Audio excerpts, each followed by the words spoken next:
My name is Roy Ellis. I am the owner of Timepiece Repairs, an antiquarian horology shop at the top of Steep Hill in Lincoln, in between the cathedral and the castle.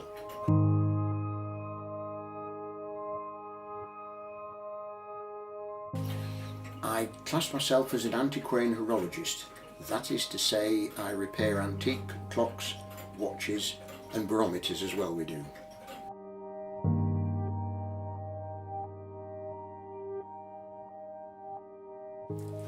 I think I've always been interested in clocks, right from probably the age of about 9 or 10.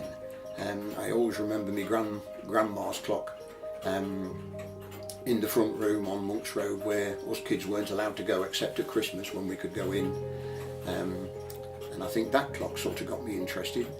And also my father had an uncle and he got a very fancy French clock that I quite liked. And we used to go there regular for holidays. But I think it was those two clocks that got me started. But I didn't really take an interest until when I was about 23 or 4.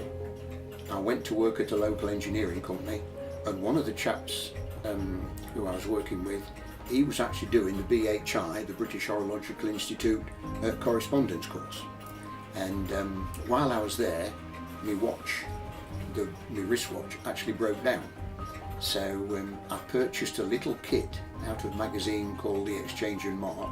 It cost £3 and clean and repair your own watch.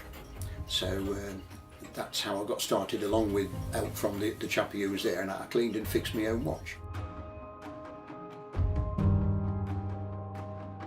But so I've always been rather lucky with clocks and watches, as well as interested in them as well.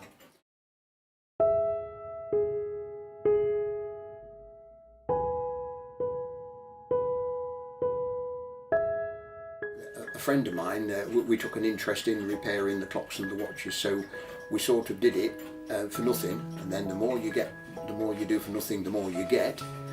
So at the end of the day, we finished up having to sort of charge and register for tax purposes.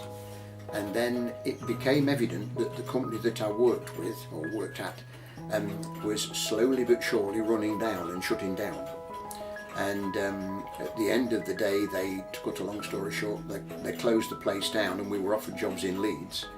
But I'd got the shop a few years before that, not with the intention of doing this, but me and my late business partner Dave decided that we would get some stock and open up the shop. So we did that. We opened the shop as Timepiece Repairs in, I think it was June '87. We opened the shop, and then about a couple of years after that we were made redundant from the company, and so we then just, both of us moved in here.